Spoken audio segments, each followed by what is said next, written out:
we are. All right. Hello, everyone. I'm back. Sunday Speedrunner Spotlight episode 122. That's right. I remembered the number this time. Let's go. Anyway, happy Father's Day to those who celebrate, I guess. And welcome to the show, Dan the VP. Hey, Hey, good to well, be here. appreciate you coming on to talk speed running for a little bit. So, good topic of conversation, I think. You know, I never get sick of it after 122 episodes, apparently. Oh yeah. So, that's good. Good topic. Would recommend. Anyway, speaking of, how did you get started? Well, it's Oh, I I should ask probably like explain. what you do first. That's probably a good way to start actually. We'll get into that Yeah, though. yeah. So I'm Dan. I usually just go by Dan, like everybody online, Mhm. and I like it that way because everybody in person calls me Daniel. So if you see me, online, feel free to just call me Dan. I speed run a bunch of different, mostly indie games, mostly 2D action platformers, and also a few roguelikes. I really like the genre casually, but speedrunning roguelikes, it's like hit or miss for me, but mostly 2D action platformers. Um it's interesting to me at least how I kind of found my way into speedrunning because I didn't know Twitch was a thing until probably like 2016, 2017, which is like really late You compared to a found lot out of earlier than speedrunners. me.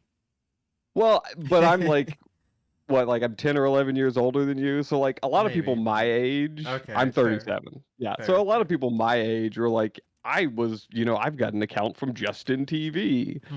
But like I wasn't like college, I was playing like Rock Band, I was playing Halo 2. I was so far away from and like Age of Empires and like WoW and like those kind I was so far away from like anything speedrun related, anything like live streaming related. So it wasn't until like I moved in 2016, and that's kind of when I found Twitch because I my social life went from like having friends in person to being somewhere I've never lived before. So I found Twitch, and I very quickly started watching like the Mario ROM hack streamers, and like that was like Mario Super Mario Maker had been like really big for a while. And that was my entry point. And it was right at like the peak. Well, I don't want to use the word peak. Like GDQ would like, sell out in an hour if you wanted to go to like GDQ 2017, 2018. And but because Super Mario World is such an old game, and I was kind of, old at the time as far as Twitch was concerned, there were just lots of people kind of my age with like similar hobbies and interests and like boring complaints about their desk job and stuff. So it was easy for me to kind of supplement my social life with like Twitch and live streaming. And you eventually get to the point to where you watch something for long enough, you want to participate. And so I kind of rediscovered all of the games I played as a kid, but as indie games, because I grew up on like the NES, the SNES, like watching my dad play TMNT on the NES. That's probably like my earliest video game memory of him like drawing a physical map of, if you know, the airport stage or the stage where you get the van, like watching Mm. him draw maps out to find all of the power-ups so you could like get to the next stage, because this was like, way before, unless you're like buying a Nintendo Power magazine, it's just like the wild wild west back then. Mhm.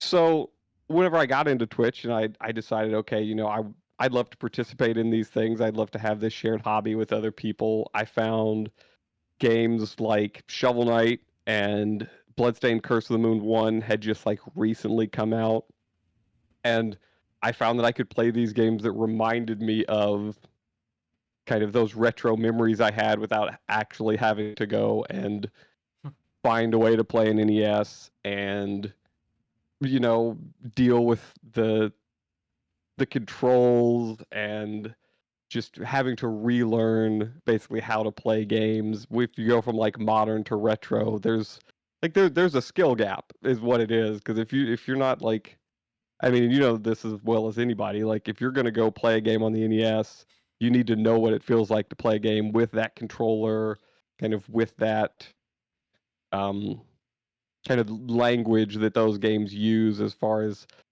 how much control you have. And so I really got hooked playing games that reminded me of that, but didn't feel like that. They felt like they were a modern game with kind of modern sensibilities.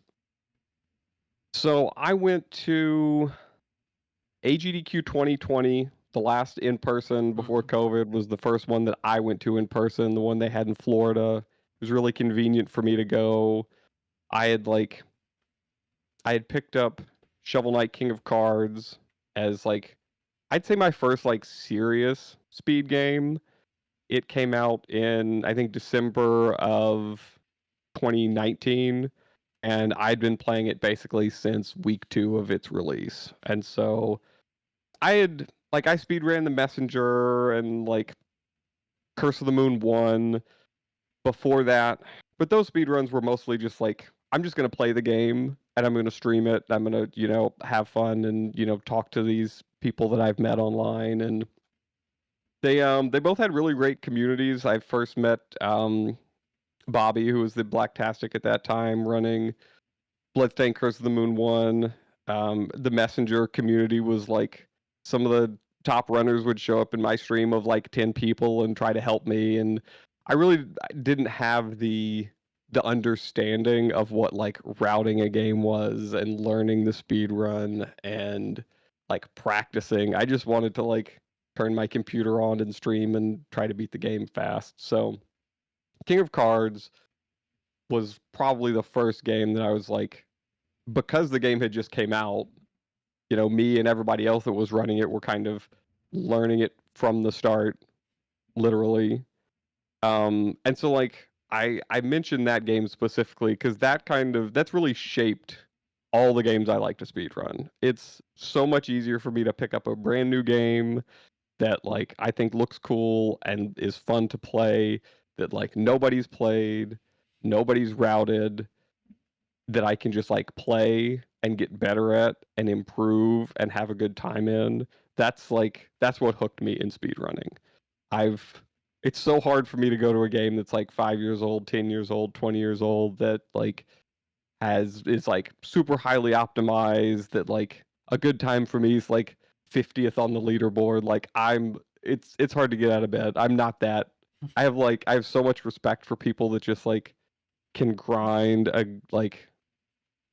a perfect game or a highly optimized run because that is the road that I never took. And I do go back every now and then to some games um, after I've kind of set them aside because I feel like I want to improve my time, but it's still like so much easier for me to pick up something new. So I also I kind of went into speed running because I wanted to have a run in GDQ. I wanted to do things like at marathons, in person, online.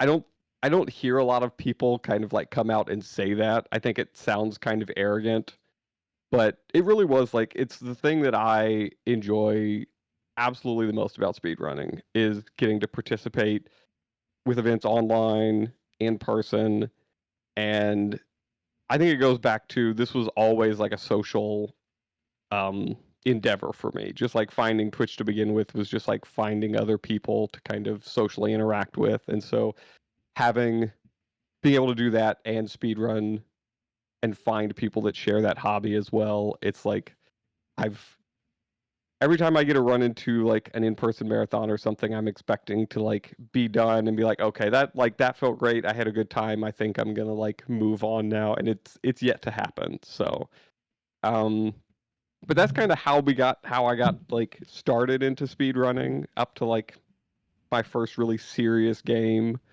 with Shovel Knight, and then of course COVID happened. So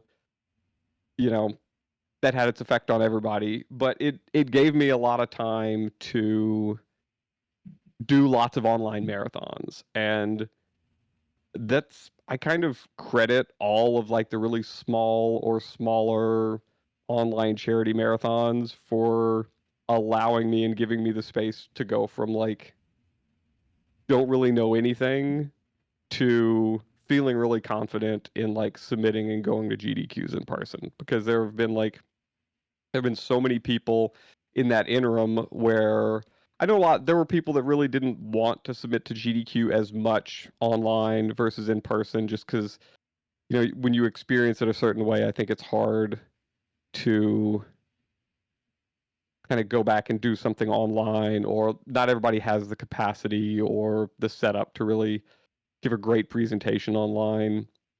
But like me, just like really getting into wanting to participate in marathons, getting not only kind of that experience with kind of like training wheels and like lower pressure situations, you know, 100 people watching, 200 people watching, but also like all the different people I met, either because they were running in the event or they were volunteering or hosting the event.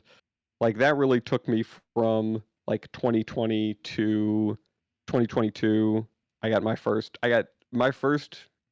the first GDQ back in person was SGDQ 2022. It was the first GDQ event I had a run in, and I had two in it, and that was just like, you know, 2.5 years from not really having a time on a leaderboard to having two runs in GDQ was really kind of, it feels like way too short of a time span.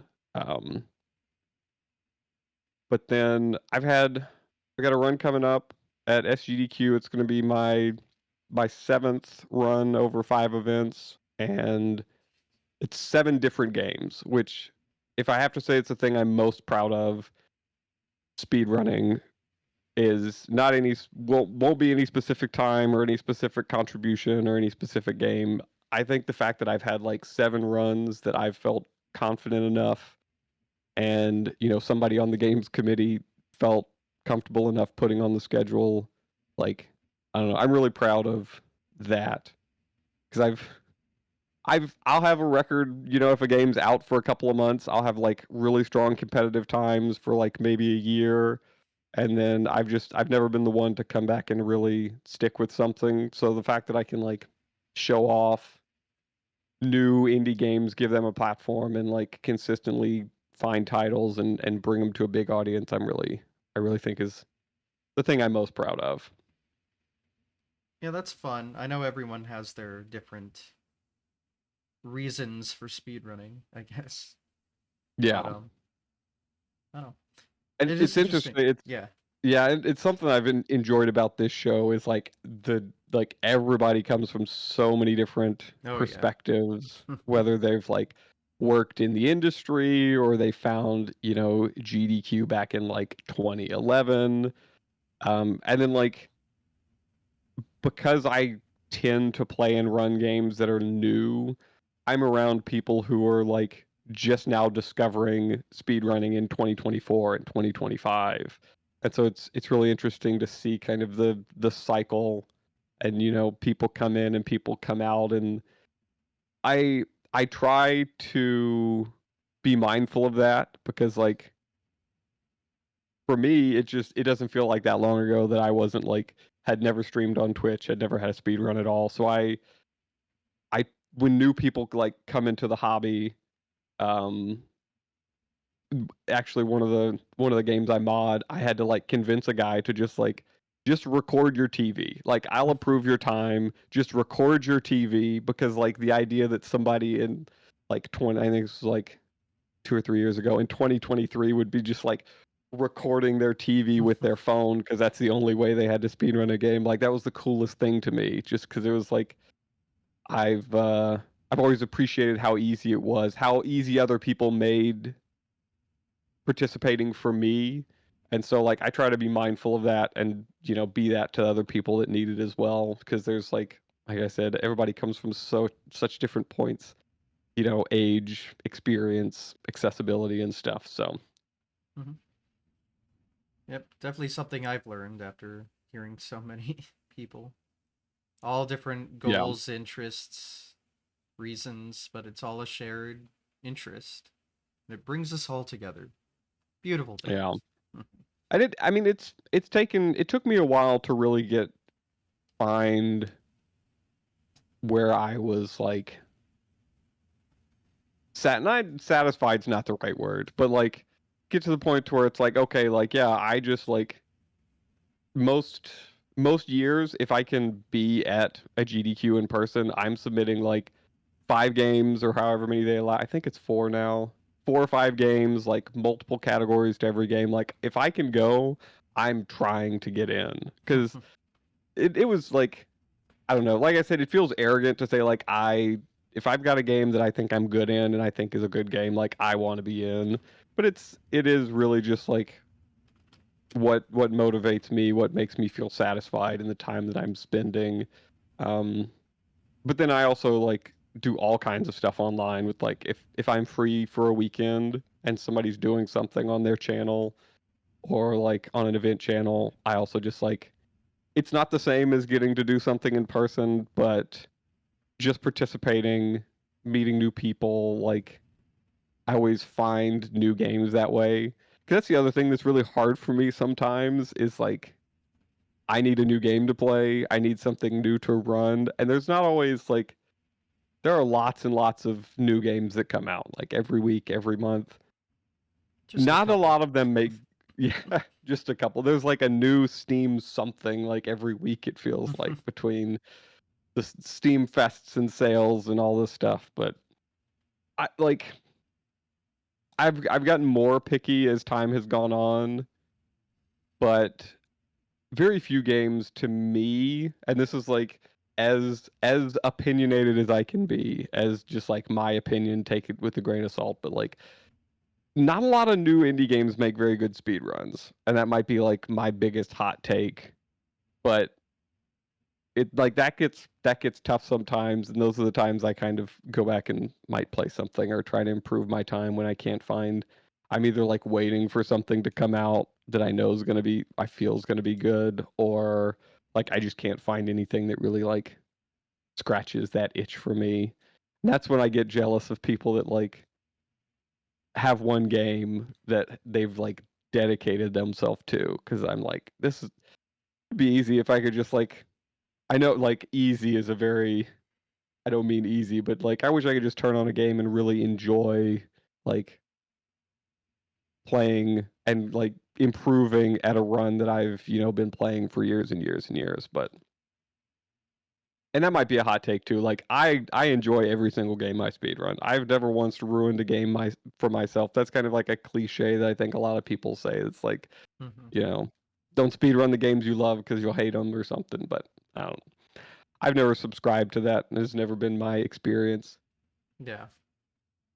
I mean, you speedrun a game because you love it, right?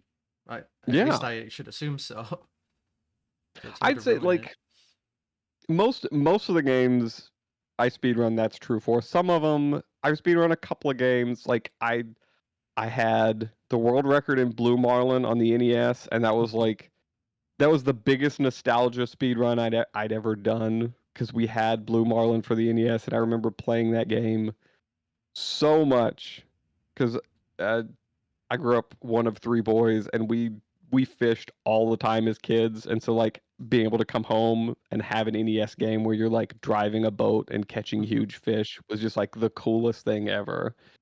And that game is I don't know if you're familiar with Blue Marlin. I'm It's not just there. like you just drive around a boat and you're trying to catch a certain fish, and there's 4 different stages, and it's nothing but RNG. It's like how big the fish you catch is RNG, and then you have to beat other people, but it's also random how big a fish they're going to catch.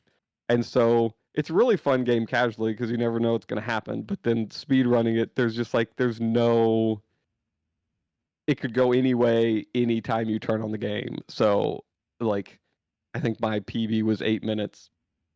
And like I could turn it on right now and it could take me like half an hour to beat just because of the way the RNG is in the game. So and I've gone back and I've done like I've got a time in TMNT because that was another like I think I've already mentioned it once or twice already. That was another like nostalgia game for me. Um, but yeah, finding new games is like hard for me sometimes. Well, there are a lot out there, but I guess you got to click with it in some way first. Yeah, and I a lot of it's been interesting, I should say. Like the more speedrunning has become like content that people are familiar with, um, the more new games are trying to like be part of that content. The more you see games that are like that have like a speed run mode or that are like offering certain bounties or like have marketing tailored around speed running.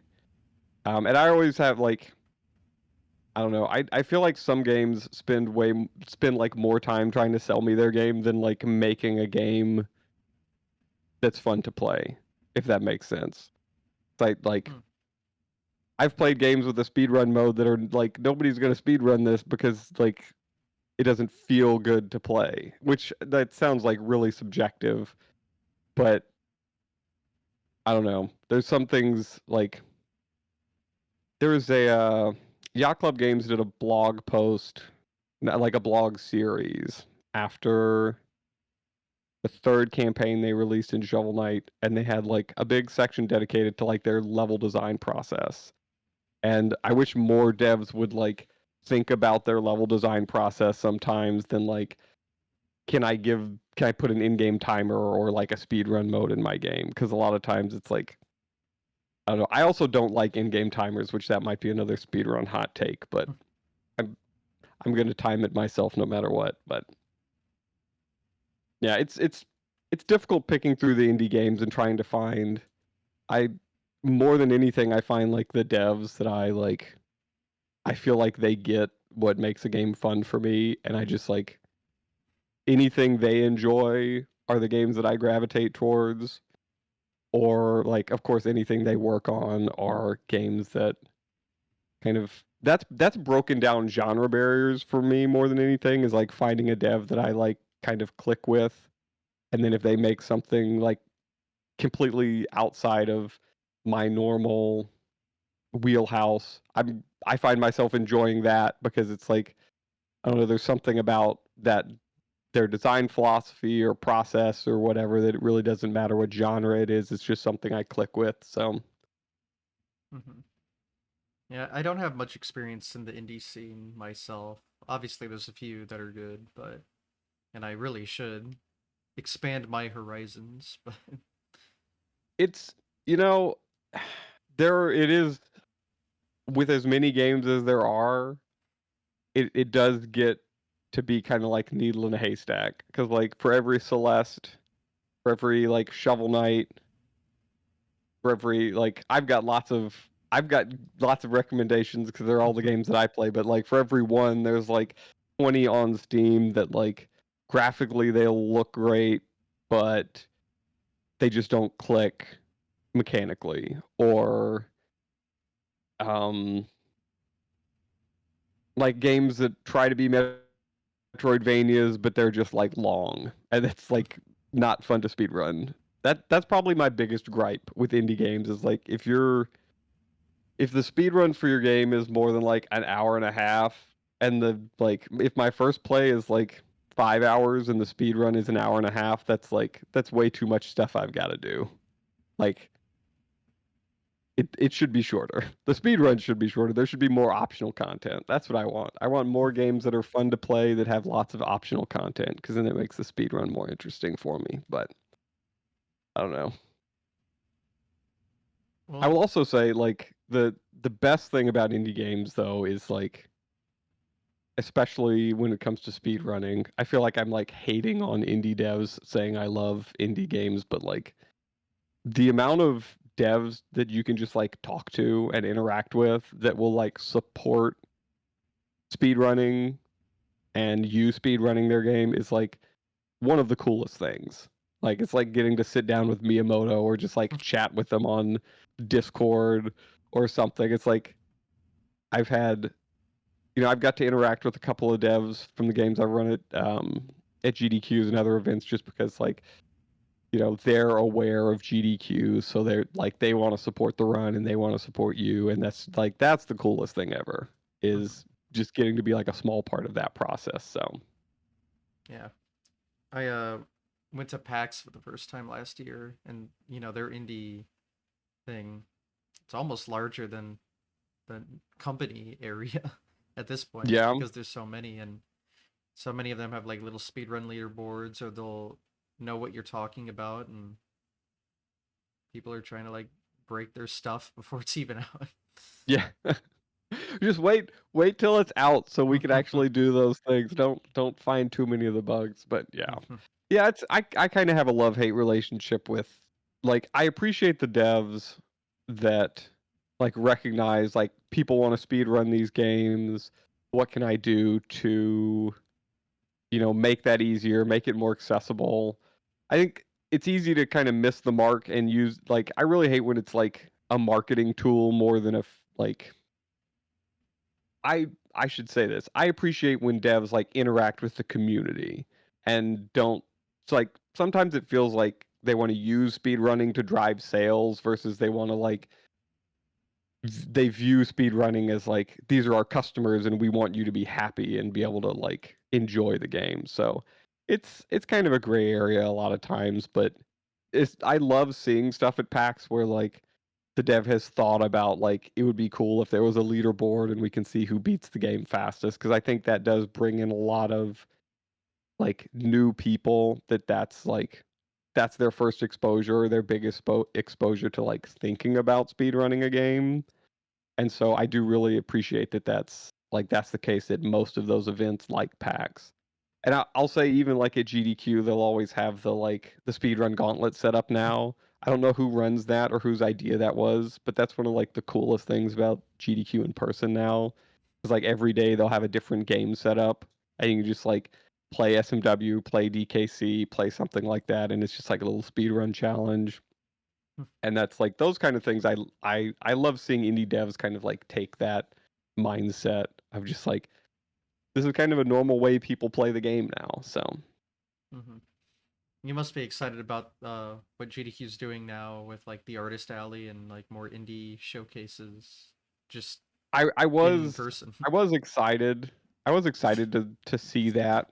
Um Both from, like, I don't want to comment too much about like my opinions on GDQ, because like Fair. it's an incredible event, and like the people that put it on, I think it's like a thankless job. Like, I participate and volunteer anytime I can. So when they roll out something new like the Artist Alley, like I only want to be supportive, because like even if it's something that doesn't work or that people want to criticize, like everybody that's like making those decisions are just like trying their best to put on the best event possible. So like I'm always excited when they do anything new, because my experience is like 99%. I think I had one run that was like a really like a tech headache beforehand, which Mm. was like nobody's fault, and that's like the only negative experience I've had across like 5 events now. So I am really excited. I'm excited to see. I've seen some of the artists that have got accepted because they've like announced it publicly, and like I'm in the event Discord, so if I wanted to go like dig and see who's joined under under like the dev role or whatever role they're giving, I guess I could. But I'm excited to see people have a space to kind of participate in GDQ that like there hasn't been a space for them before, because I mean, for a lot of people, it's a big, like, for everybody, it's a big expense. It's a lot of time to come, spend time at GDQ. So I know a lot of people that would like to come that don't, just because, if you're not running, if you're not volunteering, if you don't have a big, like, friend group going, it can be, intimidating for some people. It's like really easy to just be like, well, I don't have a reason to go. So I think more than anything, just like giving a bunch of, or I say a bunch. I don't know how many people they accepted. I know they had like 170 applications, but Holy shit. you know, yeah, yeah. But like giving artists and devs like a justification to come and participate, I think is like not only going to give people at GDQ more to do, like a reason to stay more time or to come in the first place, but it's also just kind of like expands the tent. And the more people that feel like they have a home and a reason to come to GDQ, I think the better the event will be. And I think you can see that, Mhm. all the things they've done, you know, last 5 years, 6 years, 7 years have just like continued to grow the event. Like grow, like not every, like the events used to sell out in a day, and now, now they're offering same day registration, and it might be less people overall, but the fact that they need to have same day registration means people are trying to come at the last minute because they want to come. So like Mhm. the event is still like growing and improving and trying to like figure out how to serve everybody that wants to come and be a part of it. So Yeah. because like I don't see speedrunning as much of as like the content machine as it was whenever I feel like everybody was discovering speedrunning, whether it was like early GDQ days or like COVID when we were all just like stuck inside. That now like every game, when a new game comes out, people are expecting it to be speedran, which like that's kind of like a modern thing. Like there were games there were like Nintendo games that had been out for like years and years and years that at one point in time like somebody was just like, "Hey, I'll just like speed run this Zelda game that nobody's really speed running." And nowadays like if a new Zelda game comes out, it's like day 0, we've already got people like logging into an Australian account so they can, you know, get the speed run started as quickly as possible. Well, if So it I think leaks that's kind of like online, they'll start before it's out by a few days. yeah, exactly. And I think that's changed like how speedrunning is viewed as content. And like we get a lot more like YouTube essays, we get a lot more like shows like this and like people like engaging with like the community or the history as opposed to just like raw like somebody is grinding a game. And so it's like it's changed things. Mhm. And to bring it all back to like GDQ like growing and adapting and changing, I think it's part of the bigger picture of like what do people want to see, what's going to be something new. Because I mean, outside of GDQ, like speedrunning in general is a lot of people that have been around for a long time, and by a long time I mean like at least like 5 years. It's like we feel like there's a small trickle of like new people, and then a lot of people that have just like been around for a long time.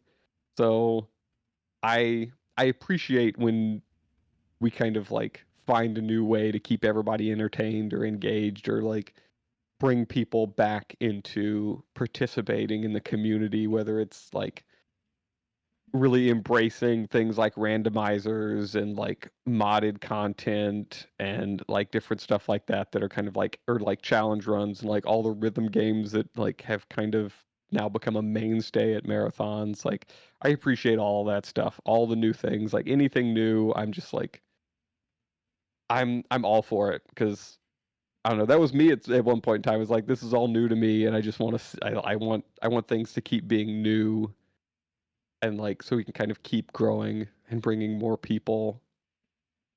Like giving more people room to where they feel like they have a space in like the greater speedrunning. You know, Mhm. I feel like I overuse the word community, but like the greater group of this like real niche hobby. Yeah, I mean, the more content there is and the more people come in, there's going to be people that are interested in every aspect. Like, one person will be interested in this thing, one person will be interested in that. And so, as it grows, there's going to be a lot new content, but also a lot of the same old content people are used to. And there's always going to be someone that's interested in everything. So, Yeah. just everything Well, grows. there's so many talented people in speedrunning that aren't just like maybe they don't find their place like creating the content or Mm-hmm. being the person like grinding for a world record, but they've we've benefited so much from people that like program tools for games, especially like I like there are a couple people from a few of the different games I run that they have done so much stuff, just like programming tools and auto splitters and like data mining stuff for like there's one individual for both Curse of the Moon games. They created like the entire database of like this is every single item. This is like all of the values hidden behind the scenes. They programmed a trainer so you can just like load into any room with any loadout at any point in time with any character and like having space for like and like I don't know that they ever even beat the game. They just like that was something they enjoyed doing and it's it's skill and a talent they have. So the more I say all that to say like the more like organizations and events have space for people who are like not just speedrunners but want to participate and want to lend their talents and skills. Like I think we all just get better for it whether we're playing like one game or 10 games or new games or I mean oh the the SMB one thing at AGDQ that y'all did. Like Yes. that was incredible. Like that was one of the coolest things I think I've seen in person at a GDQ and like a lot of that was because people with the skills and the knowledge and the like tech were able to bring that to the stage and like present a game that a lot of us have seen a lot in like a completely new way that was like you know like watching it for the first time like some of the hypest like some of the most hype moments of AGDQ I think were all all during that one set of races so It's it's funny. stuff This like is that that the first podcast episode back from the largest tournament with that tech we've ever had. So, oh I saw that tournament I didn't know y'all were using that tech for oh that yeah. tournament. Mm-hmm. 3 whole days of that tech. That's awesome. Like just Yeah. seeing that and seeing the like giving it's one of the reasons like whenever I go to GDQs I try to stay for like, at least 3 or 4 days cuz inevitably there's something in the practice room whether it's like people prepping for a run or I remember it was the SGDQ that Bubsy did.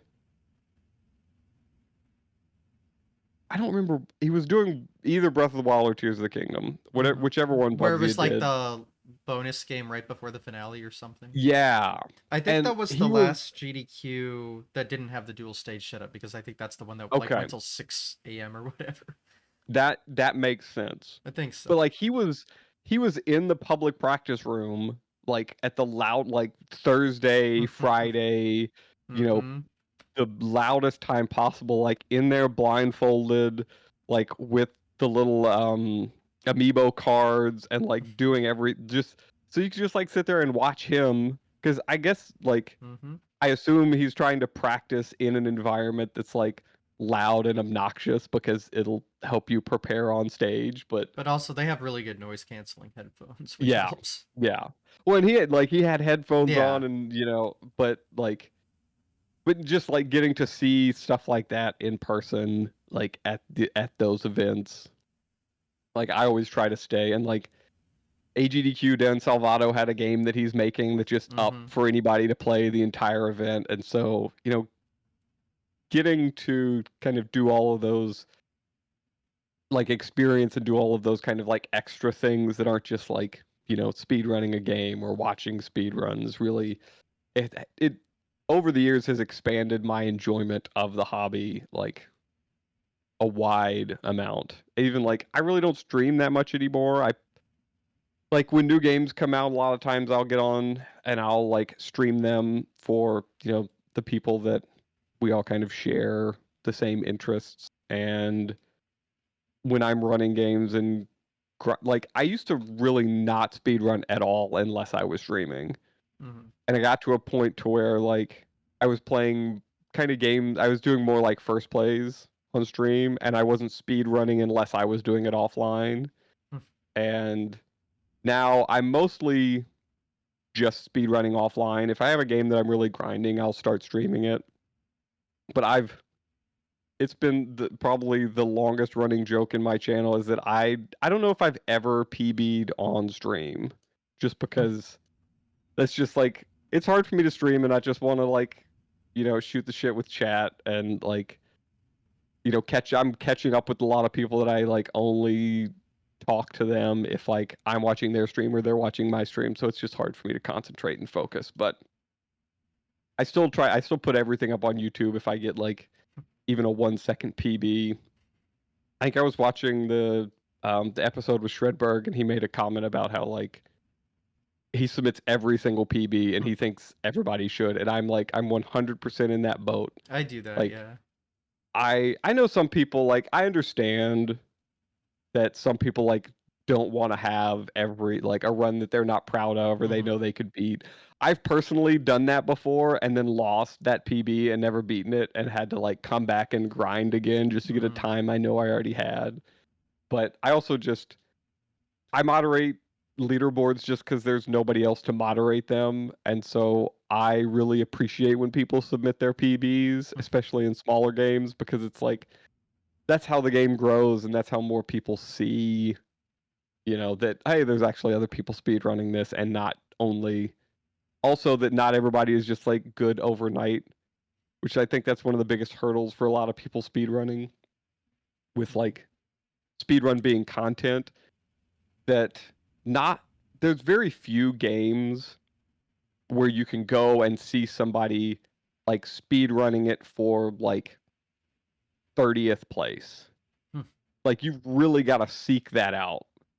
But that's most people that are speed running. Like that's me 90% of the time is like learning a new game, like trying to like get the movement down, learn the route. It's not going to be a competitive time until like I've put a lot of time in it. So I'm also a big proponent of just like if it's a personal best for you, submit it. Hmm. Like memorialize that, let other people see, that you didn't go from like learning the game to second place and those are the only times that they can ever see cuz that's like, you know, that doesn't happen to any of us most of the time. I guess there's some people maybe, but Yeah, I definitely adapted submitting everything early on, but there was a couple years where, well, it was if you like PB twice in one day, you just do the other one, and then the other oh one becomes yeah, like lost or if whatever. But sometimes yeah. that was like a world record, maybe not in an important category, but it's like, well, that world record video doesn't exist.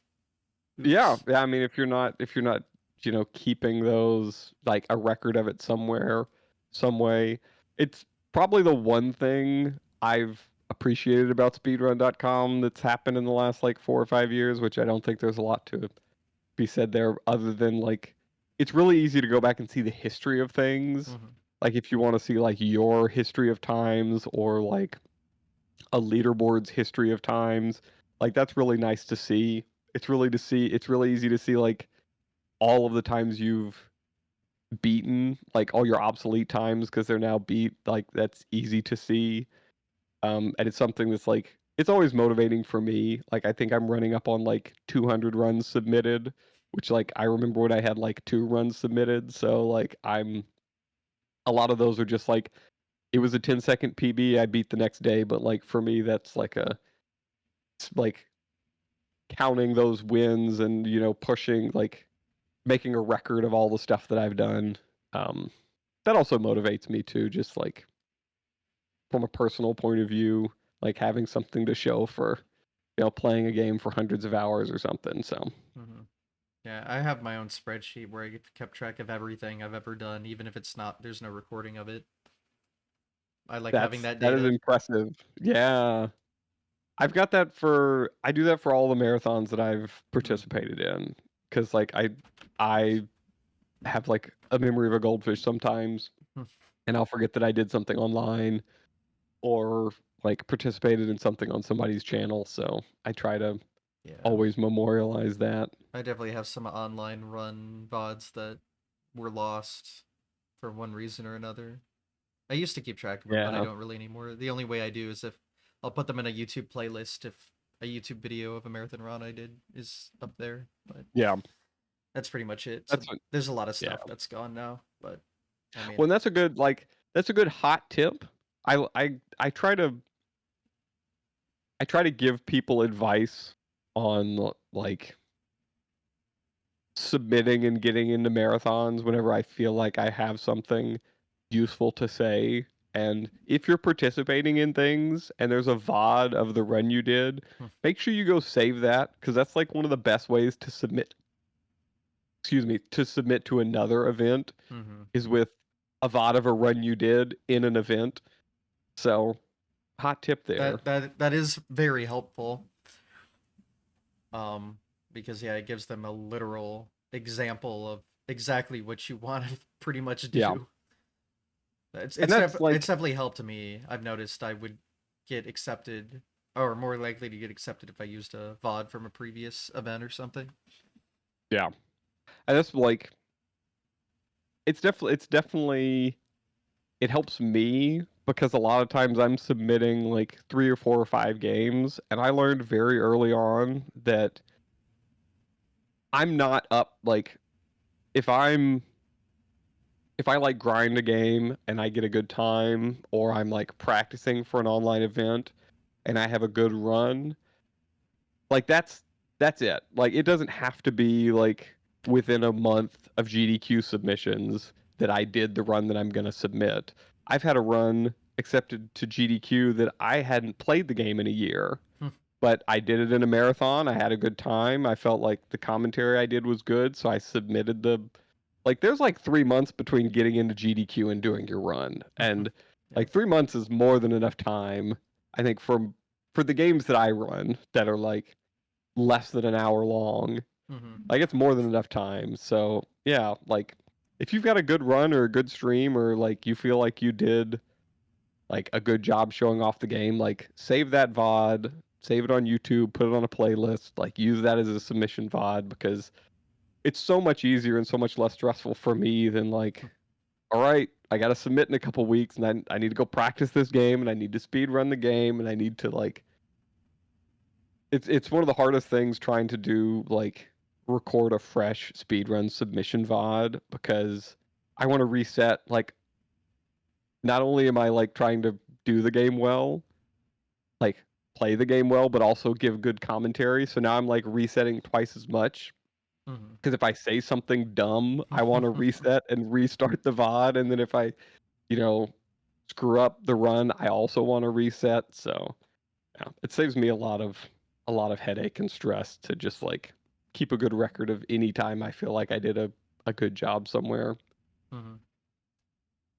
Well, speaking of, since we haven't gone into detail about exactly which your like GDQ history, like what games, categories, and Yeah. insights, whatnot. So I'll run through the games first, Okay. and then we can talk about like insights. Little salt. We'll say that. So SGDQ 2022, I had Infernax. The category doesn't exist anymore. It was, I don't think it exists in this manner, but it was the classic difficulty, and the category was Defeat Belphegor, which was just like, there's multiple endings, and that's just like the boss you kill. So it's not, there isn't an any percent because it was just easier to define categories by what bosses at the end Mm-hmm. because also and this happens a lot with indie games is like you don't know what the fastest category is going to be for a while, so it's sometimes it's easy to steer away from labeling anything any percent. And then also that event I had Shovel Knight Pocket Dungeon, the secret ending category, which that was a Yacht Club collab with another solo dev, and it's like a roguelike block drop puzzle game. And that event was behind like 8 hours, Mm-hmm. and the my Infernax run was Tuesday morning at 4 a.m. And I ended up being so glad I had that time slot because we um Sabera ran before me and she did another like indie Metroidvania. I can't remember the name of it. And she had offered to do commentary for me. She had played Infernax and like participated in the like speed run routing and stuff. So I was like, okay, that's super easy.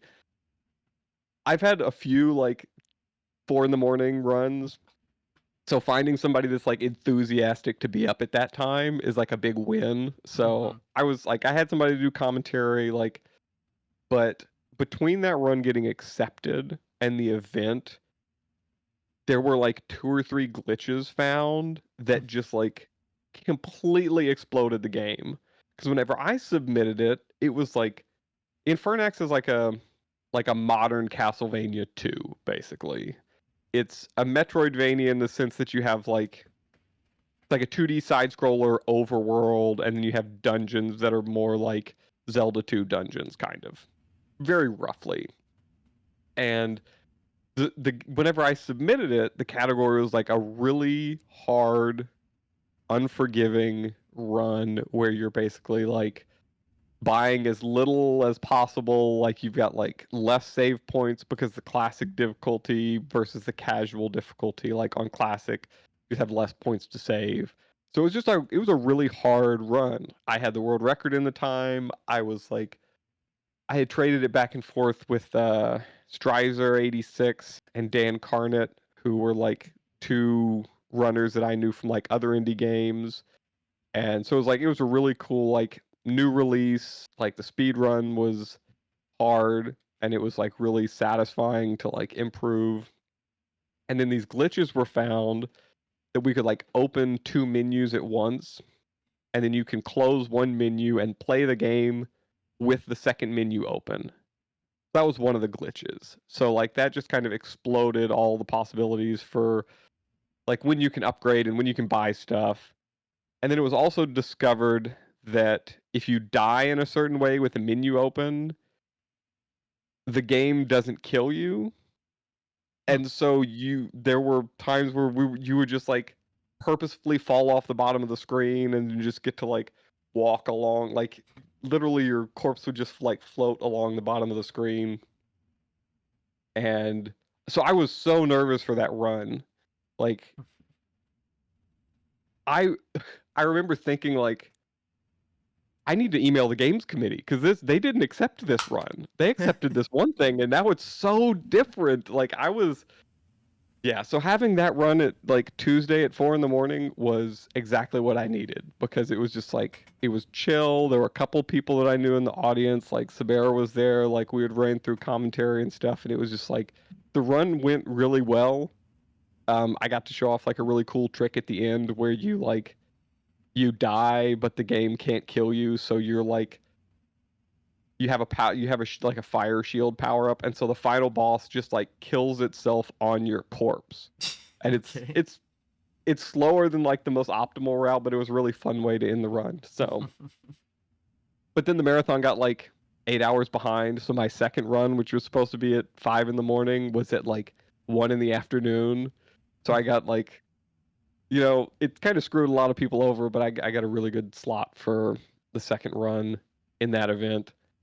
Um, And so these that were was your first SGDQ GDQs, 20. right? Or Yeah, like, that was my second event in person, and my first 2 runs yeah, were at the SGDQ runs. 22. Okay. Yeah. And I'm gonna say this because like this will be my 7th run now, and I think it's easy to look at people that have had a lot of runs in and be like, man, they get a lot of runs in. AGDQ 2023, I submitted 5 games to and I got none in. I'm gonna say this as well because it's like I've probably got more games rejected than most people have submitted at this point. I think that's important to know just because it's easy to like get frustrated when you see people get accepted Yeah. and you're trying to get accepted as well. Like it's so I try to share all of the times I get rejected too. But Yeah. I had an incredible it's 2 year streak of like every event for GDQ, yeah. including like the PAX and Twitch cons, but It finally ended, this upcoming Yeah, one. yeah. So yeah, AGDQ 2023 didn't get anything in. SGDQ 2023, I got in Bloodstained Curse of the Moon 2. This one I feel like I kind of cheated because I knew Bobby was going to run.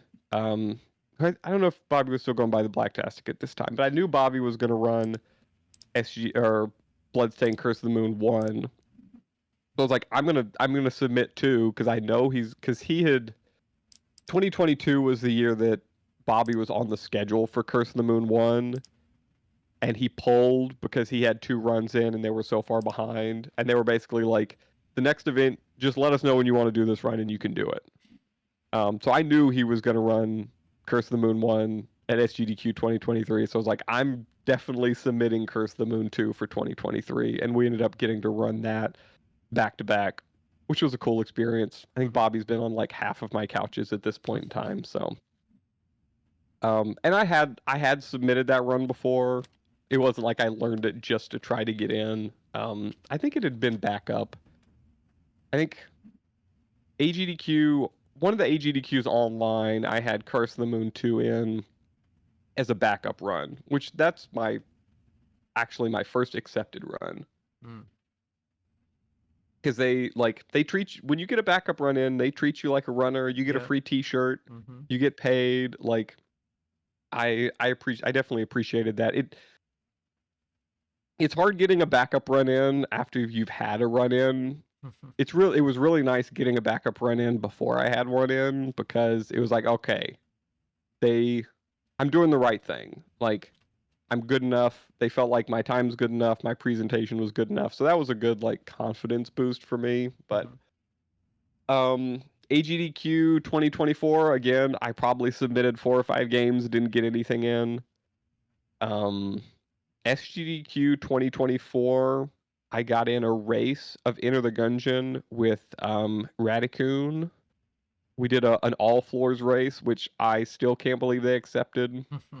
That game is I said that I like there's a couple of roguelites that I like speedrunning, and Gungeon Enter the Gungeon is like number one. The game is incredibly punishing. We actually ran with a mod on because the run is so not marathon safe that it like we modded the game just to feel comfortable submitting it. Um and then I also had in Lords of Exile, which is like a Castlevania 2D, like Castlevania modern Castlevania 1 2D platformer. Um and then AGDQ 2025 was my first AGDQ to get in. I had in the game Vengeful Guardian Moonrider. This was the game that was a huge tech headache because I needed to run it at 75 frames per second, which so they had to use a low latency monitor, and it's just like we got up on stage and they were like, "We can't make this work. Can you play it at 60 frames per second?" And I'm like, "All right." And so like, of course they've got the 2 stage setup now, so everything moves a lot. Like you're on stage sooner, Mhm. but when they're ready for you, it happens a lot more quickly. And so I'm like trying to play at 60 FPS, and I look back at Bobby and I was like, I don't know how this is gonna go. But for some reason, it just like miraculously, I think they like reset everything and it just started working. Hmm. And like the producer and the stage tech, like they were like incredible, like did everything they could. But the run, like we barely did any audio balancing on that. And so Mm. like the game was so loud and I couldn't hear the host at all. And I think I can't remember I can't remember who said this to me, but like having somebody on your couch that you just like know, even if it's just like one person, even if they don't know anything about the game, just like having somebody on a couch in like in that situation. So if you just need to like zone out and not think about anything, that you can like trust to kind of carry things, like that made like what would have been kind of a bad run from my point of view, like still like fun and enjoyable. Um, because I had Bobby and I had Quacksilver on my couch, and it was just like I knew that however bad I felt like it was going, that they were professionals. They knew how to like step in when they needed to and like make things still like an enjoyable, like good presentation. Because like I don't know if this has been your experience, but like time just like disappears on stage at I a know what you GDQ. mean, yeah. Like the I want like the longest run I've had was probably like 50 minutes, and like it felt like 15.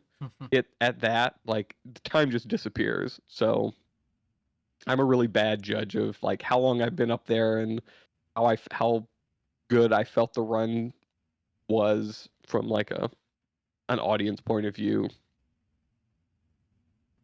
But SGDQ 2025 coming up, I've got Prison City, which like this might be Infernax was a really fun game for me.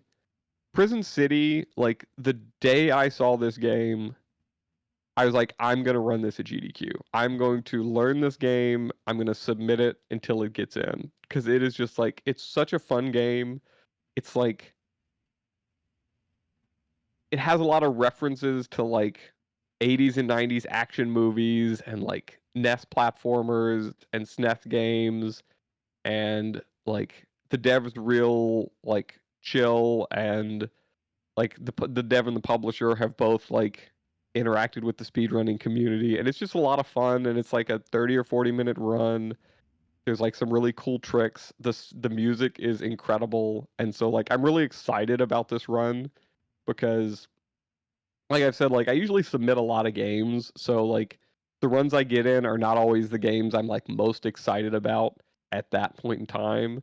This might be the like other than Infernax, this might be the time that I was like, the game that I got in is the game that I am most excited about playing right now. So I'm really excited about. There's going to be a bid war for any percent versus 100%. So, or not a bid war, an incentive. So I like being able to offer incentives when I can, help raise a little bit more money too. So Yeah. yeah, that's all the GDQs up to the future. Mm, fun. Big variety. All of Yeah. games I've pretty much never heard of because I'm Yeah. a retro enthusiast, but you know, that's what's cool is there's so many options and Yeah. retro or modern, it's all possible to be ran on the big And I stage. yeah. And I think like some people whenever I like tell them what game I'm running or like and like I feel like they feel bad when they're like, "Oh, I've never heard of that." But like to me that's kind of cool Yeah, because like, like I got in a game that like nobody's ever even heard of. Like, and people I don't know. definitely It's watched it because it's GDQ, so it gives more eyes yeah. on maybe a game that could use more eyes, right? Yeah. Yeah. And it's also like I always put my availability like if they want me to run at 2 in the morning, I can do 2 in the morning. Like that's fine. I can do 4 in the morning. Like I understand some of the games I submit are like 2 people have run it, 3 people have seen it. So if I need to do it at 4 in the morning, Someone's got I to can do change it. my yeah, exactly. Somebody's got to do it. And I mean like I kind of said previously like whatever I can do to help out, like, and not just GDQ. Like, I try to do this at like all the marathons I participate in. Like, whatever time slot I need to fill, like, I enjoy it no matter what. And I think Hmm. that's important going in. Um, Kind of understanding that's like it's a lot of fun to be able to participate and be on stage, but at the end of the day, like it's a lot more fun if you're like there to be a part of something bigger than just like you getting a run in. Like really embracing being a part of a bigger event, whether it's GDQ, whether it's like any like small charity event, other in-person events, like feeling like you're a part of something bigger makes it like a lot more enjoyable experience, at least for Hmm. me.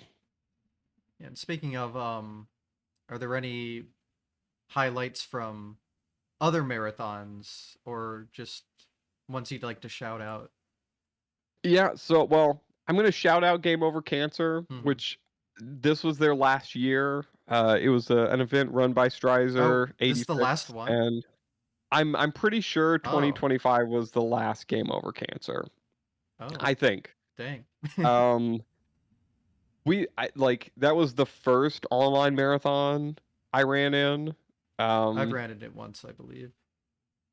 it was like I met a lot of like other runners in that event. Like it was always like a super chill event, and so like some people would submit like just like fun meme games. It was always like super low pressure, but it was an event that several times it was like, well, the game I'm running at GDQ is the game I'm running at Game Over Cancer. So it gave me like a really good chance to kind of like practice and prepare and really get comfortable with the game. We did a 8-person 4v4 Shovel Knight Treasure Trove, which the Treasure Trove is like all 4 campaigns. So we did a race of all 4 Shovel Knight campaigns, and it's the only time we've ever been able to do that because like half the runners are in Europe, and it was a probably like a 3-hour run front to back, and like myself and another runner were the last 2 games, and we were literally on the final boss at the same time. We ended within a minute of each other, and it was like Wow. it was so much fun to be able to do that with um with all the Shovel Knight crew, and for it to be like so close of a race.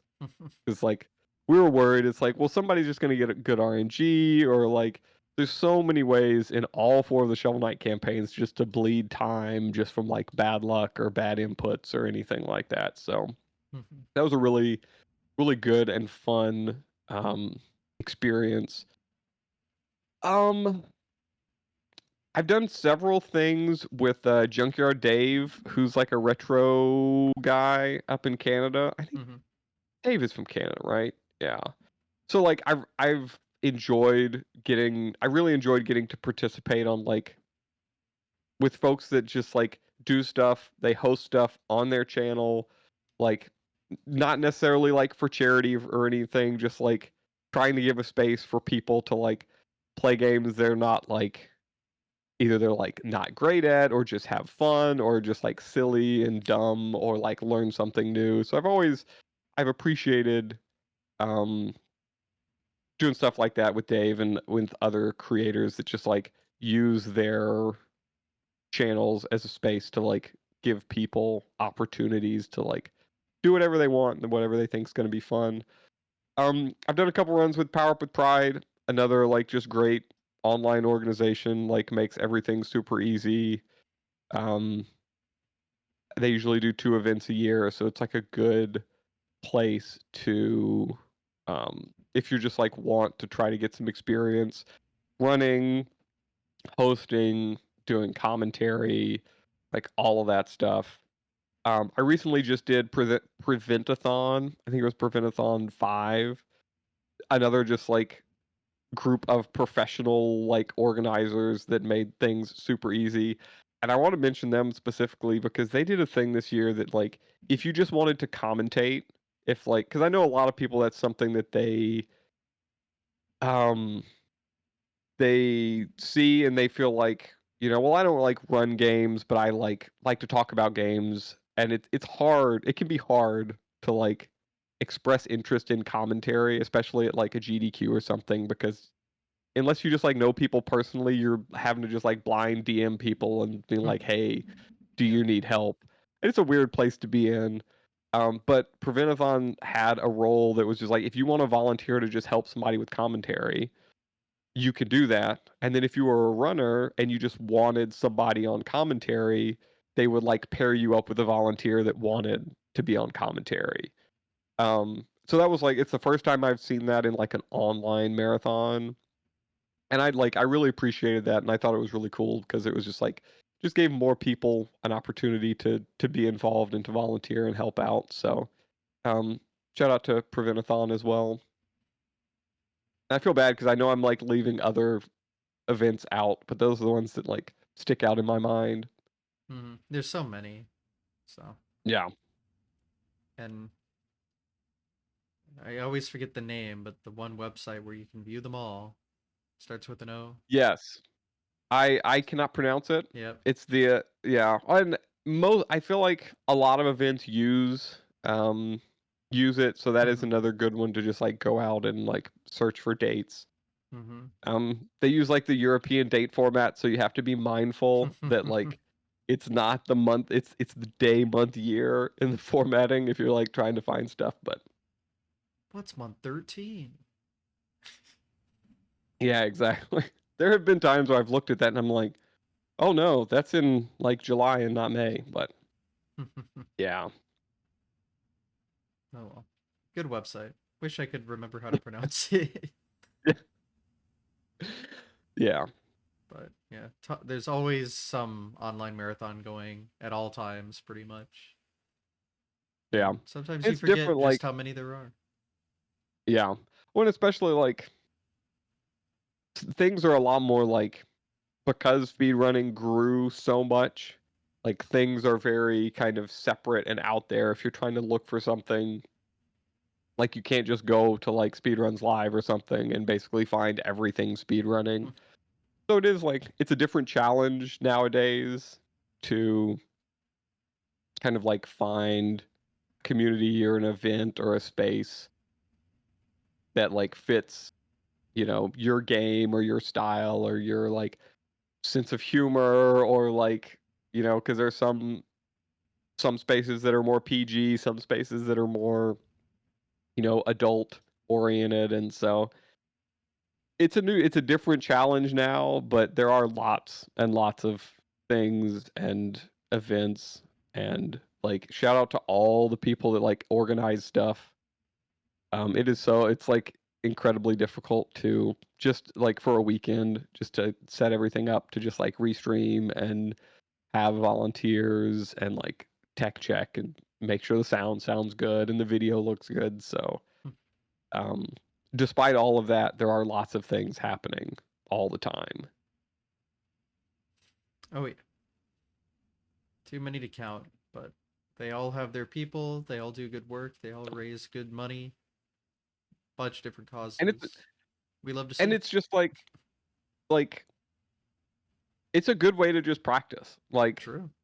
if you want to get into GDQ or ESA or whatever, like Momathon that just happened in Georgia, or like Pace, or I guess Pace is Rest in not peace. a Yeah. thing in Rest in yeah, rip. peace. Like anything like that. Like it's a different experience doing things online, but like if you want to do GDQ, go do online events. Mhm. One, because it's really good practice. I think it helps you like it has helped me figure out like this game is good. Like this people understand this game. It's a visually appealing speed run. It's easy to digest. There are fun things to talk about, those kind of things.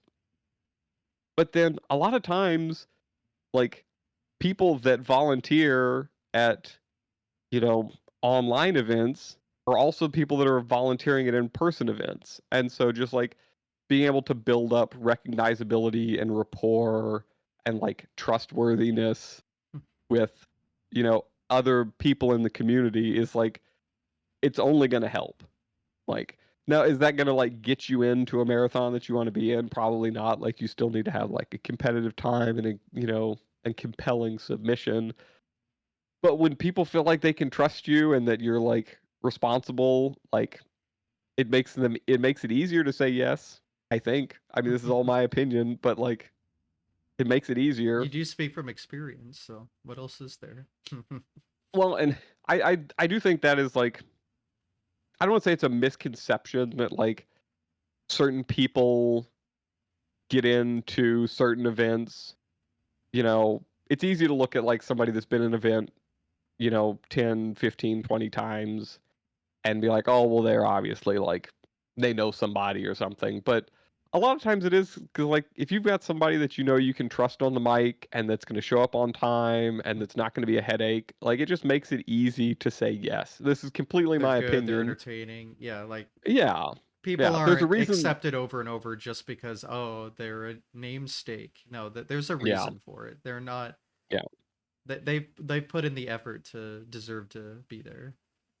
And I think it can be hard Because like as somebody who was in this place for a while, like on the outside looking in, it can be hard feeling like it's just like that much harder to ever get to that point. Mm-hmm. But it's kind of it's helpful, I think, to realize that like people like most of the things that people do to get accepted into, marathons like online or in person are things that all of us can do. Mm-hmm.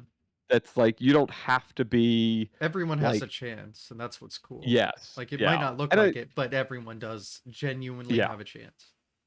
And if like when you look at things and like, well, like if I'm like prepared and practiced and professional, like those are things that everybody can do, and those are the reasons why people are getting in, you know, event after event, time after time. Is for me, it's completely because I feel like I'm just bringing new games to the table. That's like 90% of why I've had more than like one or two runs in, is because they're all different games. If I was submitting the same two games, I probably would have got in, once or twice. So like that's just, out there. If you want to increase your Hmm. chances, like get good at You more may than be one onto game. something. Like I like it's just like I I'd say that it's gaming the system, but like there's no system, it's just people. Hmm. Like the games committee is people. So I'd like if you want a better chance to get in, you got to submit more in different games. Like that's just like number 1. Um but then also like beyond that, the things that I think people do that help them get accepted are things that everybody can do. And it's not something to be like disheartened about, because it's like I see the same person and like I don't feel like I'm that funny or like, whatever. I'm not that good on the microphone. I whatever. I'm none of those things, but I just like I'm persistent and I try and I'm a nice person and I respond to DMs quickly, and those are the things that I think like everybody can do if they want to like be more involved, especially in something like GDQ or like other in-person events. So Hmm. Yeah, this really came both a like advertisement and advice stream. yeah, and like I've just run, and like this is all just my opinion. Like I don't want anybody to come away from this and be like, oh well, these are the things I should do. This is just like completely it's the things that I try to do every year whenever I'm thinking about like what am I going to submit, what's my submission going to look like when I if I get a run in, how I try to like act and stuff. And it might not make a difference at all, but to me it feels like it makes a difference. So it's like 50% of the thing is just like being comfortable and confident in like yourself.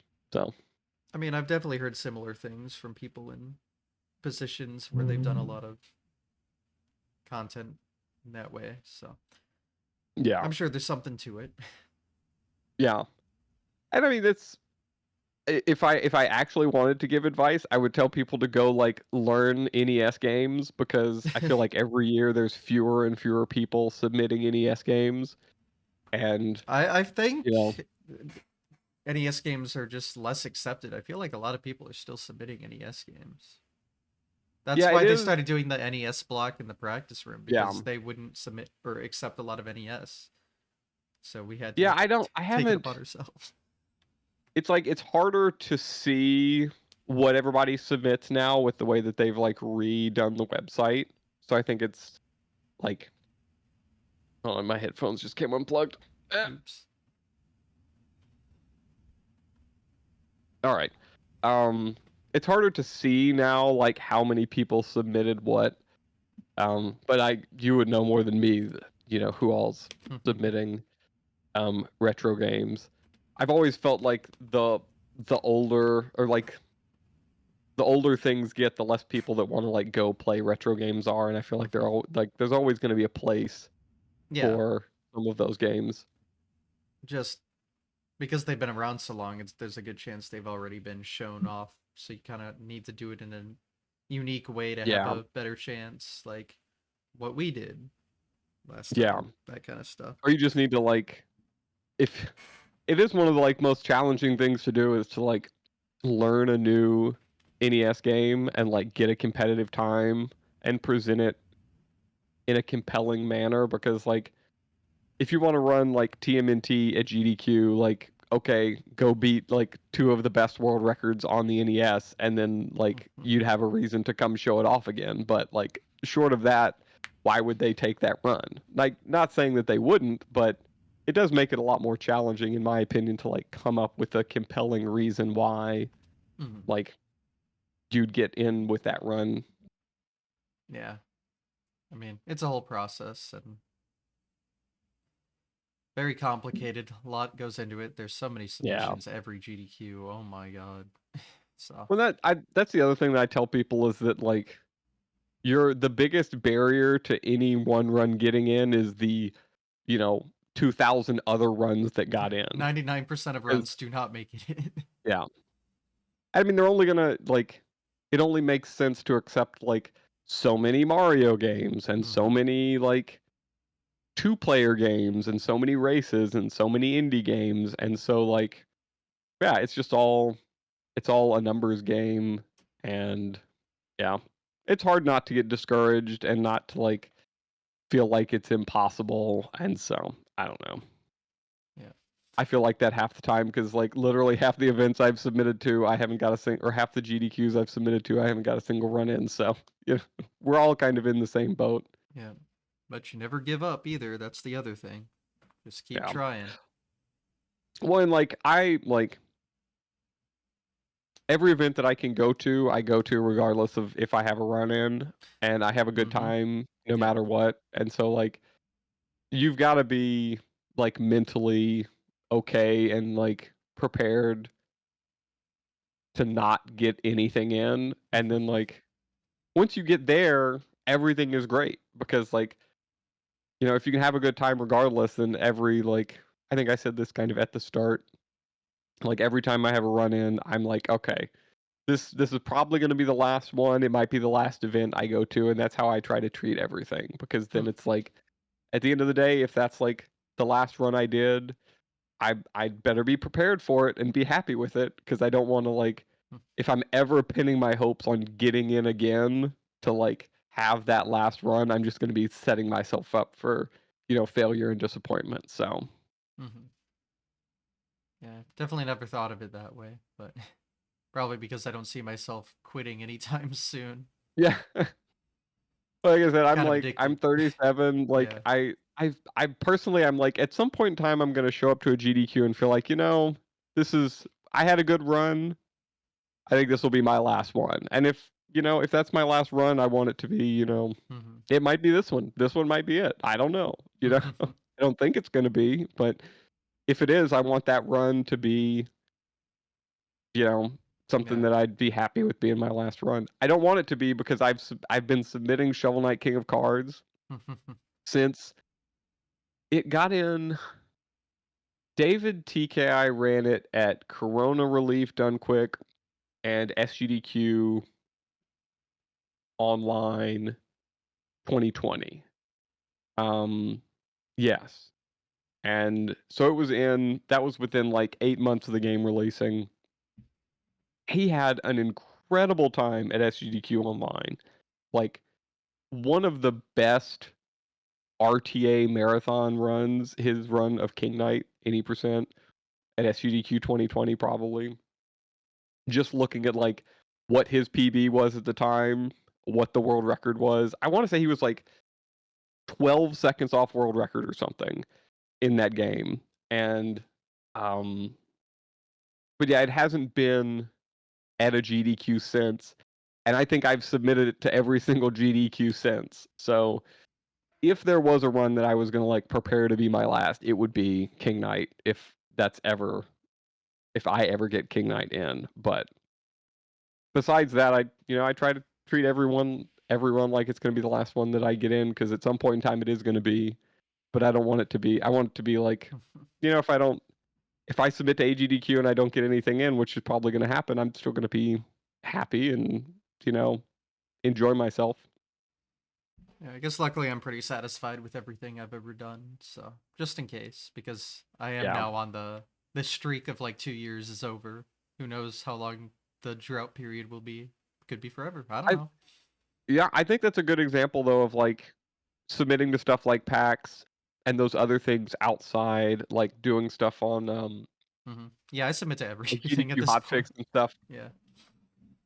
Yeah, like if it's something that you want to do, like submit to everything you can do. Like don't hmm just be like I want to get into, SGDQ or AGDQ. Like do all the things do because do all the things. That's a hotfix show. yeah, it is a hotfix show, yeah. But also, like, it doesn't hurt. Like, I think some people in the past have had the misconception that, like, oh, well, if I do this run at this one event that's not the main event, it's going to ruin my chances because I will have already done it. And I hmm can tell you, like, No, no. no, like, if you want to do a hotfix show, do a PAX if you're, you can drive or you can take the time off or whatever. Like, do everything you can. It's only going to make your chances better. Yeah, getting So, into one event doesn't affect the chances of another one. If yeah, anything, it helps because you just have a better backlog. yeah, So, yeah, wow. definitely. I really feel like we were supposed to talk about you this show, but we've just been given advice about Well, submitting. I mean, I like It seems like this is what you're passionate about more than anything in the community, though. yeah. So I guess it works out pretty well. I mean, I kind of like speedrunning for me has like always revolved around like big GDQ events. So it's like I want to and also like the other people that have like helped me along the way or like whose like runs I've looked at like Strizer like his let's say Curse the Moon 1 run is like one of the first runs that I remember of like an indie game that I remember like seeing at GDQ and being like, that game looks awesome. Like nobody knows what this game is. Like I think he did an interview for that run and like it was cool to see and it was like, this is what I want. This is like the game that I enjoy. Yeah. And so like it's always been important for me to try to like also share that with other people that like could benefit from that because it's like what I feel like I've benefited from. So, Yeah, and like definitely not we could talk. everyone's main motivation for speedrunning is to just be able to do events because that's what they get the most satisfaction from. I'm sure a Yeah, lot of people can kind of relate, but so many people also do like a bunch of other stuff, yeah, not just for that reason. And there's yeah, nothing wrong with whatever way you do it unless it's like for greed or yeah. world Well, record that's like only. I guess that's fine too, but just not recommended, but yeah. yeah, and it's like it's been easy for me because like I've never had a huge channel. I've never had like a big following. Like I found Twitch. I already had like a full-time job. Like I'd been married for a couple of years already. So it's like I've never had the bandwidth or the capacity to like approach speed running from like a I'm going to like push for partner or I'm going to like turn this into content. Like it's hmm always been purely a hobby for me. So it's like I think it's easier for me to I want to do events cuz that's like a week I get to take off in the summer and go see all my friends and help raise money for charity.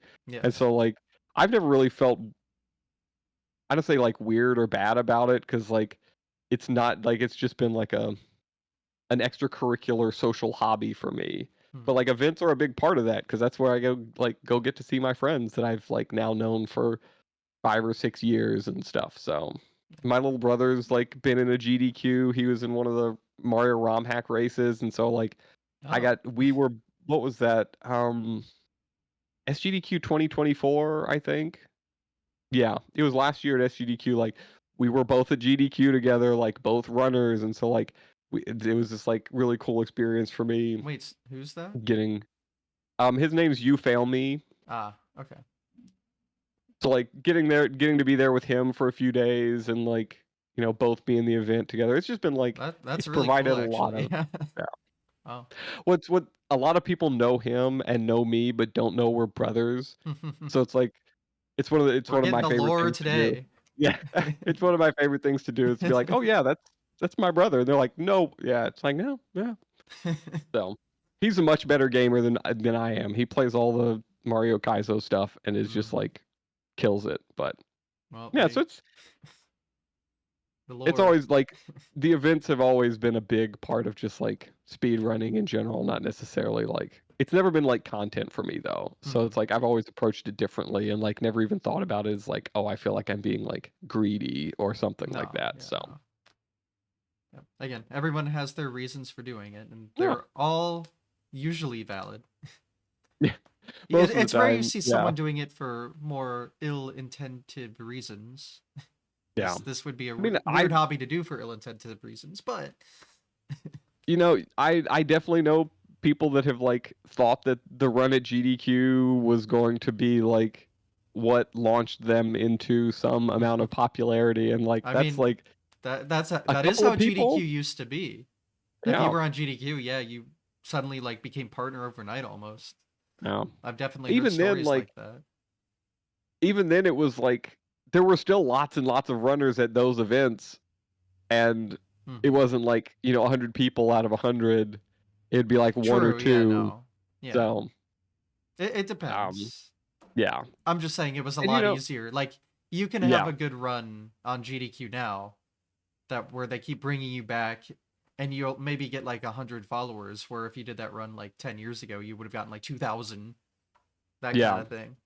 Like just times are I different, but again, people aren't really doing it to get famous. It's just fun, yeah. charity, cool, etc. When like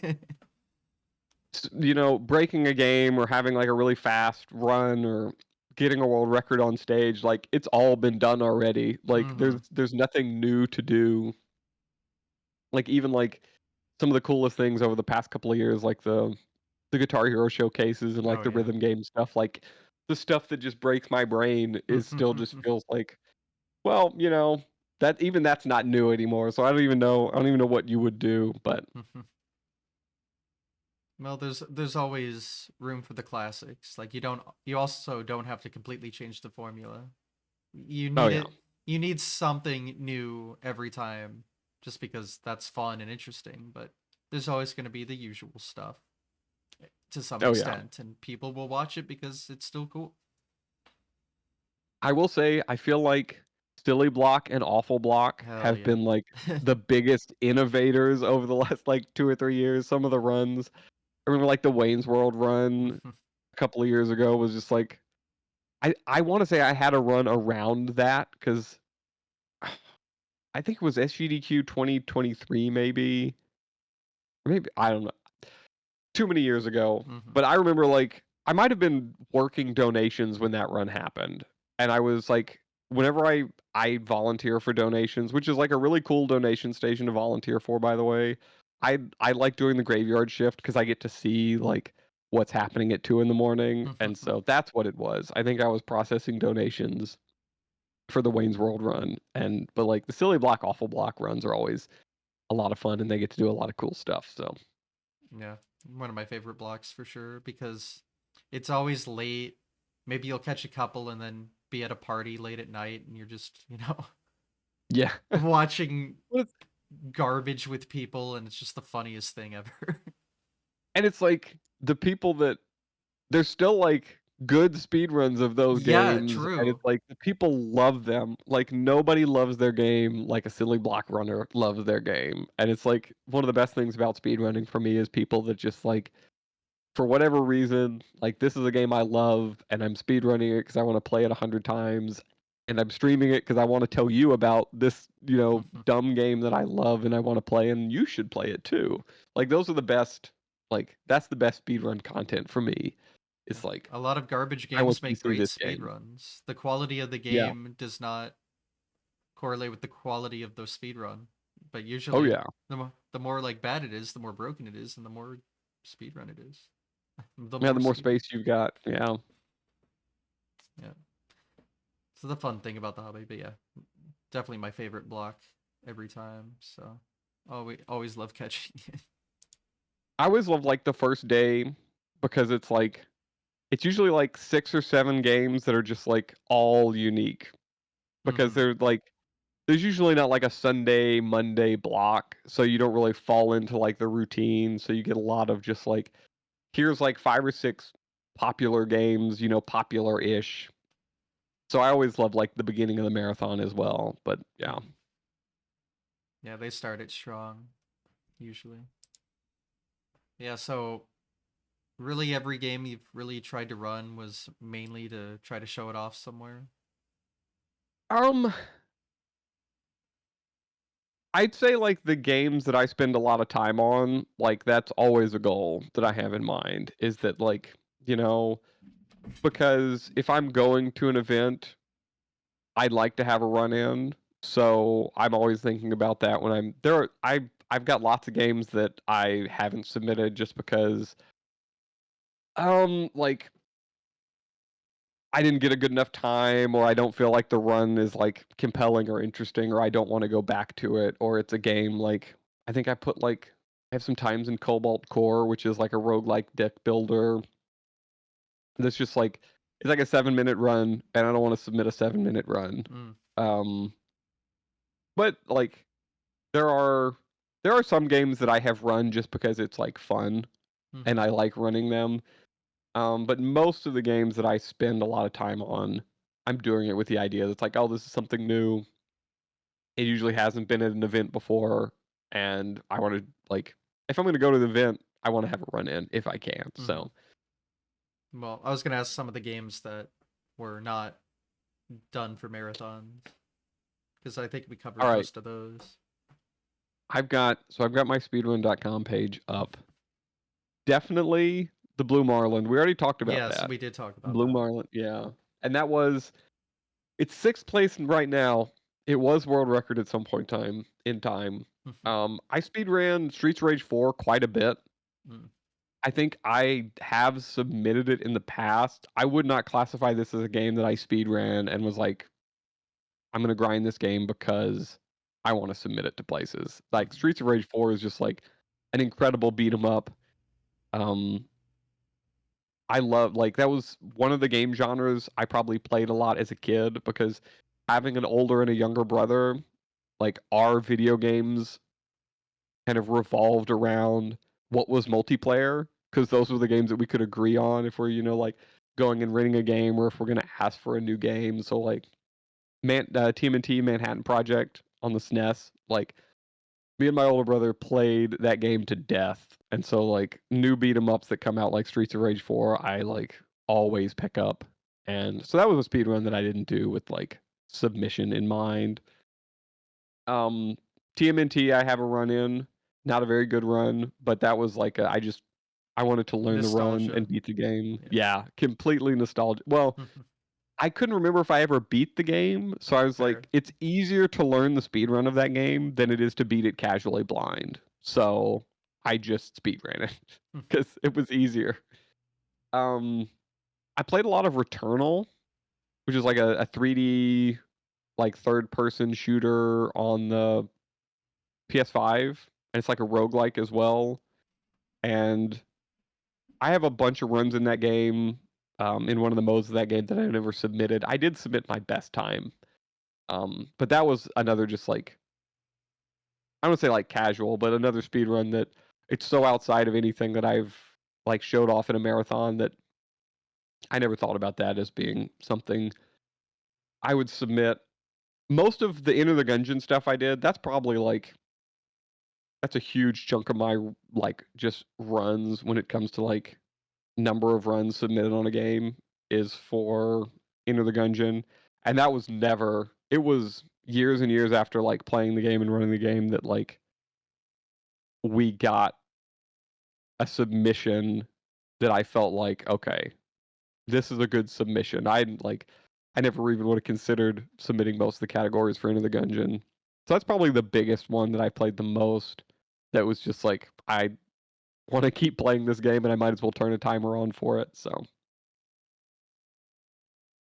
that's probably that probably covers it other than like, little demos and little one-off games and stuff like that. But Main bulk of stuff right yeah. there. Got it. Definitely notice the theme. Yeah. Well, I'm again, like for every game I've got here, I've like played through like 10 for every one and been like, nope, this Mm-hmm. was disappointing. I will say I am proud. There are several games that I've run and I've submitted and other people have gotten in. but I find a little bit of like pride in like I picked that game. I knew it was going to be a good submission. I wasn't the one who got it in, but like I still take credit a little bit for it because even if somebody else did, which that is it's a risk you take when you submit a lot of games is there's a chance that somebody else is going to submit a better time than you or have a better time during submissions, and that has happened more than once to me. And like, but that's a risk you take when you're just like you taking a shotgun approach like me, is that like somebody else has the game that you know has a better time in a game, you're most likely not going to get the game in. But it is what it is, and I'm always happy when a game I feel like makes a good like marathon run gets in, like regardless of if it's me or not. Mhm. Well, is there anything else in your history we haven't gone into detail over? I think I mentioned it shortly. I really love Age of Empires. Mm-hmm. I as probably the first game I played online was Age of Empires 1. If anybody listens to this and wants to do anything co-op in Age of Empires or Age of Empires 2, I like it's something I've wanted to do for a long time, and it's just like a really it's it's a game that takes a lot to like learn and get into, and I've never had the motivation myself to like jump in and speed run anything in Age of Empires, but I've always felt like when I find the right person to like do co-op things with, that's when it'll click. So I love all strategy games, and I love watching people speedrun strategy games as well. So that's kind of like a genre that's kind of outside of the box for me as far as like anything I do.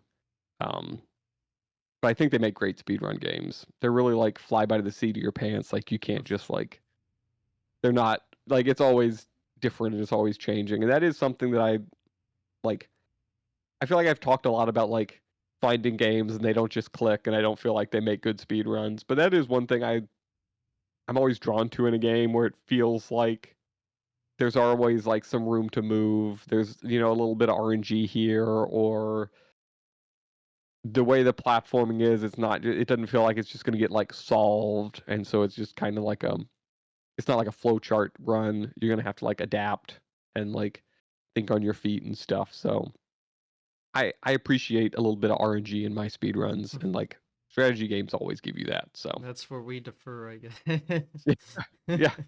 Well, and like it's completely like if I played any of my games as much as like you've played Mario 1, I'm sure I would feel exactly the same way you feel. Maybe. So like it's what like it keeps it fresh for me whenever like a new game like it helps new games last longer for me when there's like a little bit more variety, and like it'll probably help. Like this might actually be an interesting thing. I'm gonna look at some of the games that I've run the most and like how long I've played them, because I think it might be surprising how little I've played some games. Oh. I'm pulling up Steam right now. Mm-hmm. Um, so the game that I've got coming up this summer, I've got 100 hours in, which that's like not a lot of time Not for. really. Yeah. Shovel Knight I've played on like 4 or 5 different platforms, so I can't really go by that. Let's see the game from AGDQ. Where is it? Oh no, I don't even have that installed, or I don't. I had to like run a different version of that game, so that one's not a good. Or I had to keep it from installing.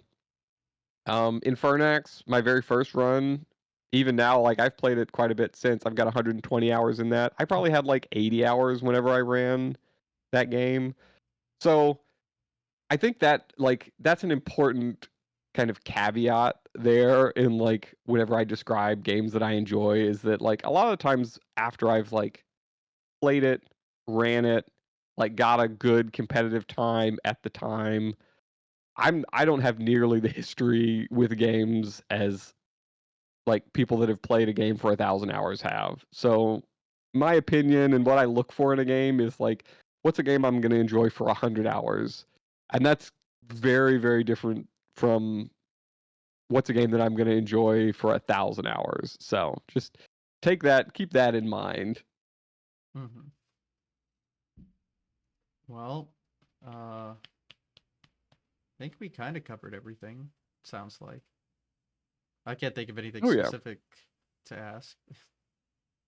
No, that's probably like more than I would have thought about before we started. So that definitely covers a lot of stuff. I will say, like, I'm always happy to like talk about this stuff, and like anybody that ever wants to like reach out and chat about like new games, old games, anything I've ever run.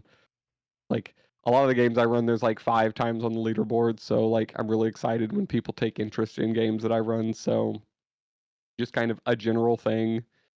You know, I'm on Twitch, I'm on Blue Sky mostly, and Discord. I'm everywhere. I'm DanTheVP. So like, if anybody ever wants to like reach out and like chat about anything about like submitting to marathons or running new games or anything like that, I'm always open to it. Mm-hmm. Well, I will ask any future plans, near or far. I'm almost every year I go back and grind Shovel Knight King of Cards because I do feel like I want to show. Like I got a PB 3 months ago. I got a 31 in King Knight any percent, which is like a big milestone for me. The Shovel Knight community has like benchmarks, which is this kind of an aside.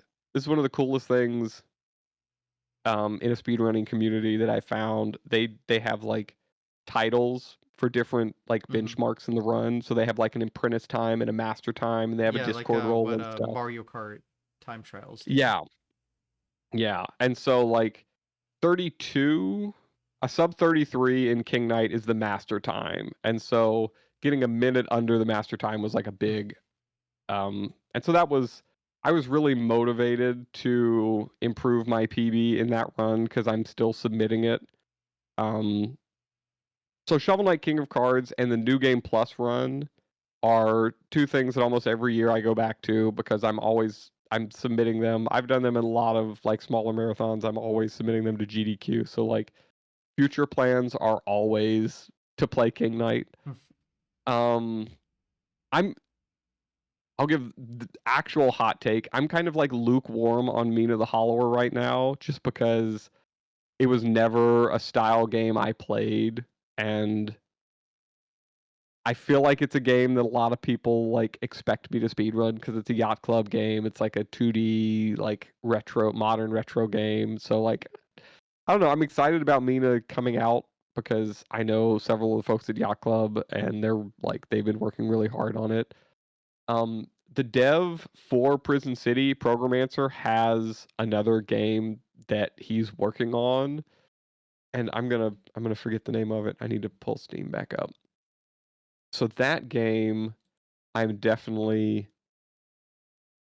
um that's definitely on my like future. Trying to type with one hand over here. It's oh no, the Transylvania Adventures of Simon Quest. So it's Okay. like it's very obviously a Castlevania game. Like stylistically a Castlevania game. And so that the Transylvania Adventure of Simon Quest, I'm like very excited for because it's one of those games. It's like it's a dev I already know and trust making a new game that's coming out for me. Um, or not coming out for me, but it's coming out, and I feel like it's a game for me. So, um, yeah. Other than that, like I said, I'm kind of old at this point for this hobby, so like I never You're know never too what's. old for speedrunning, right? No, I'm like I have to like make time for it. I have to Yeah. find something that's like I'm going to choose to like do this as opposed to that. And so that's probably like future plans, I don't know. Whenever I find something I really like click with, I will just like that's all I want to do. So I'm looking forward to the next game that's that, but I don't know what it's going to be. Fair enough. Well, I think that covers pretty much everything. So we can call it a day here if you're satisfied with what we discussed. Yeah, that sounds good to me. Sounds good. And I know you're already kind of self promoted there. I'll go ahead and not forget to do the shout out command. There we go. And obviously the links will be on the YouTube in the YouTube description as well. They're also there on stream, constantly glaring you in the face. You should maybe type those into your address bar. And yeah, I guess that's it, because it sounds like we succeeded in our goal of talking for almost 2 hours. So, Yeah. but yeah, if you just have any final things to say, if not, I'll call it a stream. I've probably already given too many opinions as it is, so I think All we'll right, we'll leave it at that. fair enough. All right, well, thanks for watching, everyone. Take care. See you next time. Bye.